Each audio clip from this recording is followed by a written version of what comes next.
Guys, ഇന്ന് നമ്മൾ കുറേ മൂവി അപ്ഡേറ്റുകളുമായിട്ടാണ് വന്നിരിക്കുന്നത്. എല്ലാം നമുക്ക് ഓരോന്നോരോന്നായി നോക്കാം. ഡിജോ ജോസ് ആൻ്റണി മലയാളി ഫ്രം ഇന്ത്യ എന്ന സിനിമയ്ക്ക് ശേഷം സംവിധാനം ചെയ്യുന്ന പുതിയ സിനിമയാണ് പള്ളിച്ചട്ടമ്പി. ടൊവിനോ തോമസ് ആണ് സിനിമയിൽ നായകൻ. ഇപ്പോൾ ഇതാ സിനിമയുടെ ഷൂട്ടിംഗ് കാഞ്ഞാർ മൂലമറ്റ ഭാഗങ്ങളിൽ നടന്നുകൊണ്ടിരിക്കുന്നു. കയാളു ലോഹറാണ് സിനിമയിൽ നായികയായിട്ട് വരുന്നത്.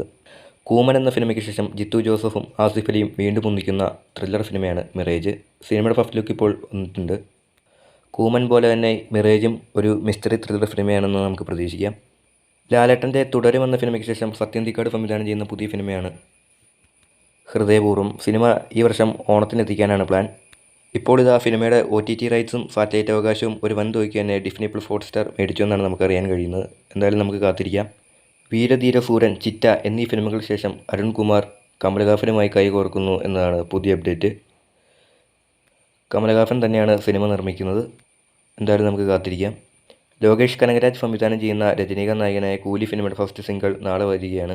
അനിരുദ്ധാണ് സിനിമയ്ക്ക് വേണ്ടി മ്യൂസിക് ചെയ്യുന്നത്. എന്തായാലും കൂലിയുടെ ഫസ്റ്റ് സിംഗിളിനായി നമുക്കെല്ലാവർക്കും കാത്തിരിക്കാം. ആഷിഖ് അബു നിർമ്മിക്കുന്ന 20ാമത്തെ സിനിമയുടെ അപ്ഡേറ്റ് ഇപ്പോൾ പുറത്തു വന്നിരിക്കുകയാണ്. മമിത ബൈജുവും സംഗീത് പ്രതാപുമാണ് സിനിമയിൽ കേന്ദ്ര കഥാപാത്രങ്ങളായി വരുന്നത്.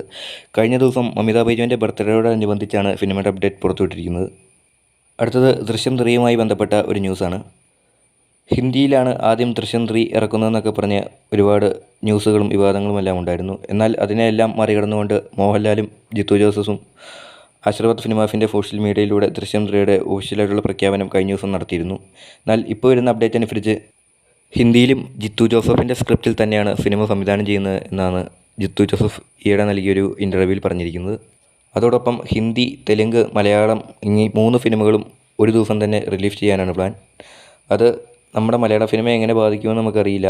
എങ്കിലും അത് കളക്ഷനെ നല്ല രീതിയിൽ ബാധിക്കും എന്ന് തന്നെയാണ് ഇപ്പോൾ പറയുന്നത്.